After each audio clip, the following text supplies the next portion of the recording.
In case you haven't heard, Xbox and Activision Blizzard have agreed to let Xbox acquire Activision Blizzard for $68.7 billion. We're talking about almost $70 billion, guys. This is a ton of money.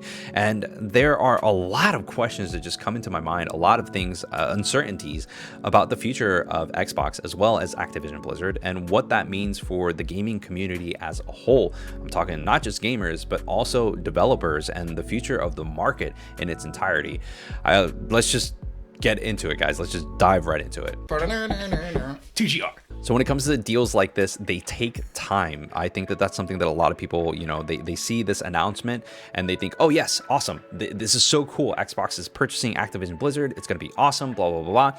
But we also need to take into account that there are a lot of legal aspects to this, as well as things that have to be decided on Capitol Hill. There's a judicial system that needs to go ahead and take all of these processes into account and see whether or not this is something that is too monopolistic, whether this is too large of an acquisition and will go ahead and in turn create sort of kind of like a vortex or a black hole of emptiness that would have been a thriving market in terms of competition between gaming studios and developers and publishers in the large scheme of things. Now, I do want to go ahead and talk about some of the positive aspects of this before I go into the negatives, before I go into the cons. I want to talk about the positive aspects of this. So the best thing that could potentially happen in terms of everything is that Bobby Kotick gets axed and Phil Spencer comes in and he goes ahead and saves the day. He gets the lawsuit fixed. He goes ahead and fixes all of the toxicity issues that are happening within Activision Blizzard that has been happening for decades and only has recently come to light because of this lawsuit that's happening in California. Will this happen? Probably not. They've already said that Bobby Kotick is going to remain CEO for the time being of Activision Blizzard. Personally, I think that this is something that is more of a transitional period, that, we aren't really going to see Phil Spencer and Xbox really truly have their full control of Activision Blizzard until 2023. I think that this is something that is going to take a long time. It's going to be long and arduous in order for them to go ahead and finalize all of the paperwork and be caught up with everything and all the processes that are happening in Activision Blizzard before Xbox can say, okay, I understand everything. Now let's go ahead and fix this. So I would love for Phil Spencer to come in and just fix all the issues, but that's not going to happen overnight. I hope that it does happen, at least within the future. I hope that things get quelled and they get rid of all the toxicity and fix everything. I also hope that with the lawsuit that's happening right now, that the people that have been on the tail end of sexual misconduct, unequal pay, and sexual harassment do finally see the light of day and see the end of this lawsuit. And Phil Spencer goes ahead and comes in and fixes it, literally settles the lawsuit and creates systems to go ahead and prevent this from happening in the future. There is a way to run a positive working environment. There is a way to have a work-life balance when it comes to these gaming industries. And I hope that Phil Spencer goes ahead and provides that for Activision Blizzard moving forward. As we all know, it wouldn't make any sense It wouldn't make any sense for Xbox to spend all this money and not bring these games onto Xbox Game Pass for day one.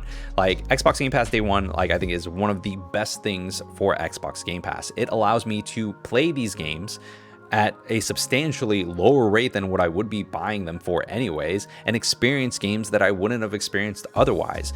I'm not gonna say straight up and say, oh, I love racing games, because I don't. Yet still, last year I played Forza 4 and I fell in love with it. I thought it was a phenomenal experience. Thank you, people on Discord, for telling me to play this game, because it was so good. By the way, if you want to join our Discord, links in the description below. But still, I had an awesome time. It was great, and I honestly love the fact that I get to experience all of these titles before really having to pay an exuberant amount of money of $60, $70. I can just pay $15 a month and I get to experience it either here on PC or downstairs on my Xbox Series S. With that being said, this also could potentially mean that the first party IP lineup and exclusive lineup for Xbox is also bolstered as well. I think that that's something that we've seen and kind of expected with Bethesda Softworks, to see that a lot of those games that were, originally multi-platform titles are going to be either on Xbox or Xbox Game Pass or on Microsoft Windows Store for PC.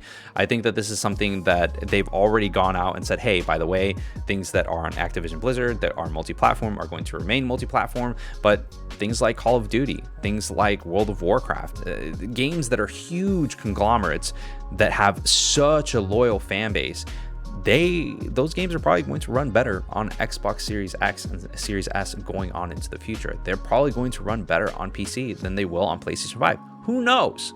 Who knows? But the way that I see it, if this is something that is made by Xbox Game Studios, then it probably would make sense for it to be optimized for Xbox Series S or X. At least that's the way that I see it. So this definitely allows for a lot of potential in terms of Xbox Game Pass, Xbox Game Studios, and Xbox as a whole with the acquisition of Activision Blizzard.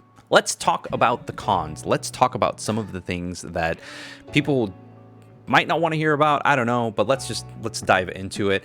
I think the biggest thing that could happen, the worst thing that could happen with this acquisition is that nothing changes. Phil Spencer literally goes ahead and says, I want to go ahead and buy this company, Activision Blizzard, and the board say, hey, yeah, we agree to it. And they get paid. Activision Blizzard comes in and they do absolutely nothing to change the work environment, nothing to change the overall morale in that place, and nothing to fix the sexual allegations and everything that is happening in Activision Blizzard. That is by far the worst thing that could happen.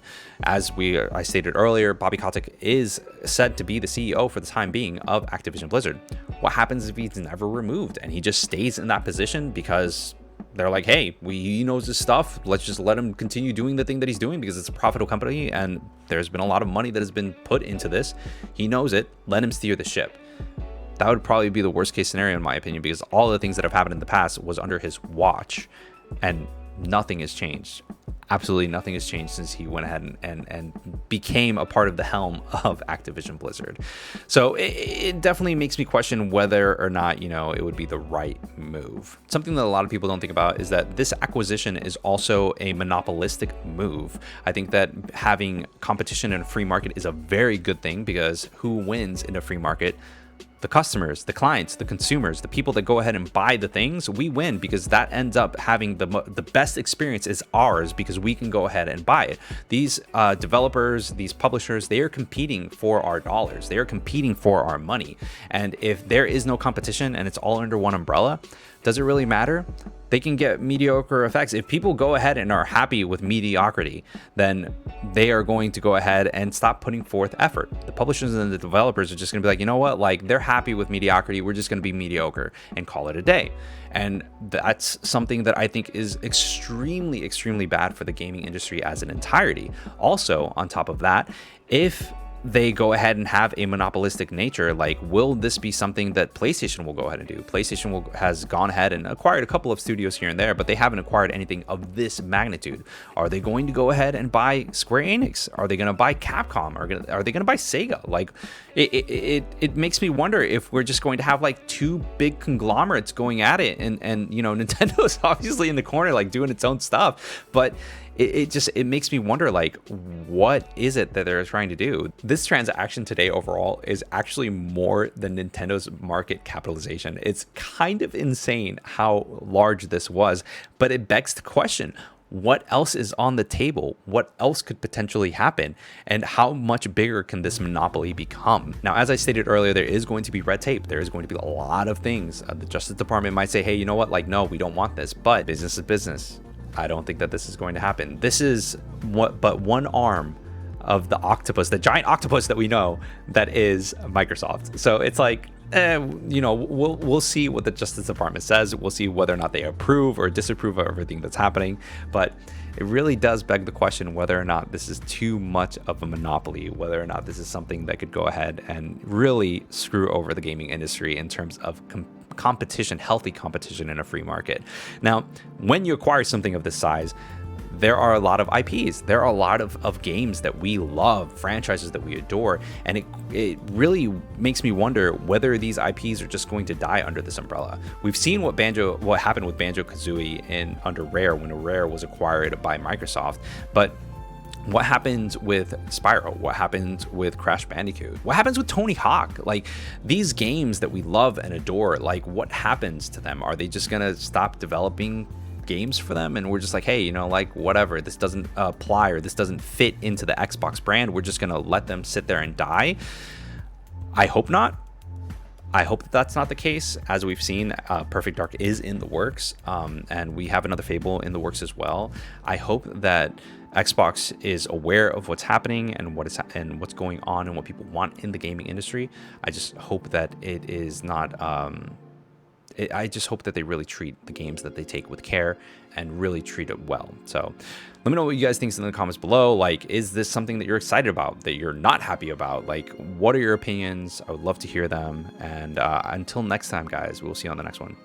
Peace. Hope you enjoyed the video. If you want to see more and stay up to date, subscribe, hit the little bell, and join our Discord. If you want to support the channel, please check out our Patreon or hit the join button below. As always, thanks for your support and thanks for watching.